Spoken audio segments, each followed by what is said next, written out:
Hi friends, welcome to our channel super travel pack. நம்ம இப்போ இருக்கிறது ஈரோடு ஜங்ஷன். ஈரோட்டில் இருந்து நம்ம சென்னை போக போகிறோம் ஒரு சூப்பரான ட்ரெயினில். Train number 22650 Yercaud express. அதில் தான் இன்றைக்கி நம்ம ஈரோட்டிலேருந்து சென்னை வரைக்கும் ட்ராவல் பண்ண போகிறோம். ஈரோட்டில் நைட்டு 9 மணிக்கு புறப்பட்டு அடுத்த நாள் அதிகாலை 3:40க்கு ஈரோடு ரீச் பண்ணோம் இந்த ஏற்காடு எக்ஸ்பிரஸ்.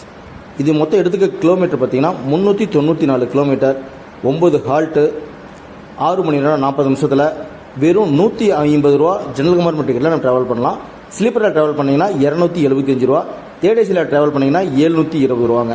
இது போகக்கூடிய ரூட்டு பார்த்தீங்கன்னா சங்ககிரி, சேலம், மொரப்பூர், பொம்முடி, சாமல்பட்டி, திருப்பத்தூர், ஜோலார்பேட், காட்பாடி, அரக்கோணம், திருவள்ளூர், பெரம்பூர் வழியாக சென்னை சென்ட்ரல் ரீச் பண்ணலாங்க. நீங்கள் லாஸ்ட் டைமில் கூட நீங்கள் முடிவு பண்ணிங்கன்னா சென்னை போகணும் முடிவு பண்ணிங்கன்னா இந்த ட்ரெயினை யூஸ் பண்ணிக்கலாங்க. ஏன்னா ட்ரெயின் வந்து ஈரோட்லேருந்து கிளம்புறதுனால நமக்கு ஜெனரல் கம்பார்ட்மெண்ட்லேயே டிக்கெட் ஈஸியாகவே கிடைக்கும். இந்த ட்ரெயின் நீங்கள் ஏற்கனவே ட்ராவல் பண்ணிங்கன்னா மறக்காமல் உங்களுடைய எக்ஸ்பீரியன்ஸை கமெண்ட்ஸில் சொல்லுங்கள். இந்த ஃபுல் வீடியோ லிங்க் டிஸ்கிரிப்ஷன் கொடுக்குறேன், மறக்காம அந்த வீடியோ பாருங்க, சூப்பராக இருக்கும். அடுத்து ஒரு சூப்பரான மீட் பண்ணுறோம். தேங்க்ஸ் ஃபார் வாட்சிங் சூப்பர் ட்ராவல் பிளாக்.